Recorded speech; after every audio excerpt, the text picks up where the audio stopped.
চাওক সদৌ শিৱসাগৰ জিলা অনুসূচিত জাতি ছাত্ৰ সন্থাই বিগত বৰ্ষসমূহৰ দৰে এই বৰ্ষৰো শিৱসাগৰ প্ৰেছ ক্লাবত 150 জন ছাত্ৰ ছাত্ৰীক আমি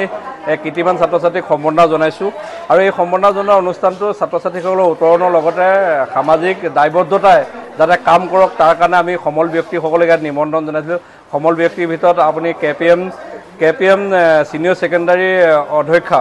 বন্তি বাইদেউক নিমন্ত্ৰণ জনাইছিলোঁ, গুৰুকুল স্বত্বাধিকাৰী প্ৰতীক্ষা হাজৰিকা বাইদেউক নিমন্ত্ৰণ জনাইছিলোঁ, বি.আৰ. আম্বেদকাৰ ফাউণ্ডেশ্যনৰ ৰাজ্যিক সভাপতি প্ৰাঞ্জল দাস, মুখ্য উপদেষ্টা হেমেন দাস, চক্ৰ সংগঠক অবেন দাস ডাঙৰীয়াকে প্ৰমুখ কৰি ভূপেন দাস ডাঙৰীয়াকে প্ৰমুখ কৰি বহুকেইজন বিশিষ্ট ব্যক্তিৰ উপস্থিতিত আমি শিৱসাগৰ জিলা অনুসূচিত জাতি ছাত্ৰ সন্থাই দি আয়োজন কৰা এই অনুষ্ঠানভাগিত ছাত্ৰ ছাত্ৰীসকলৰ উত্তৰণ সামাজিক দায়বদ্ধতাই যাতে সমাজৰ কাৰণে কাম কৰক, যাতে এতিয়া এনেকুৱা এটা সময় আহি গ'ল যাতে ছাত্ৰ ছাত্ৰীসকলে দুটা শ্ৰেণী ভালকৈ পঢ়িলে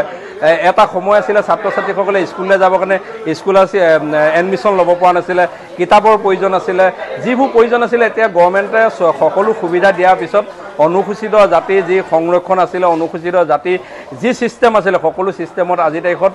চৰকাৰৰ পৰাই হওক বা বিভিন্ন দিশতে হওক ছাত্ৰ ছাত্ৰীসকলৰ উত্তৰণে এটা কিন্তু নিৰ্ণায়ক ভূমিকা গ্ৰহণ কৰিছে আৰু আমি গৌৰৱান্বিত শিৱসাগৰ জিলাত 150 জন প্ৰথম বিভাগত উত্তীৰ্ণ হোৱা ছাত্ৰ ছাত্ৰীক আজি অনুসূচিত জাতি ছাত্ৰ ছাত্ৰীক অনুসূচিত জাতি ছাত্ৰ সন্থাই সম্বৰ্ধনা জনাইছোঁ। আমি গৌৰৱ অনুভৱ কৰিছোঁ প্ৰতি বছৰতকৈ আমাৰ শিক্ষা হাৰ যিটো পাৰ্চেণ্টেজ তাৰ বৃদ্ধি পাইছে আৰু পৰৱৰ্তী পৰ্যায়ত ইয়াকে বৃদ্ধি পোৱাব লাগিব। ছাত্ৰ সন্থাই দায়বদ্ধতাই কাম কৰিছে।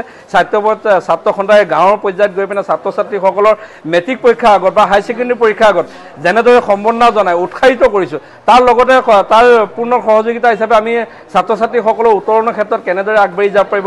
3rd গ্ৰেড 4th গ্ৰেডৰ বা APSC কোচিঙো দিয়া ব্যৱস্থা কৰিছোঁ আমি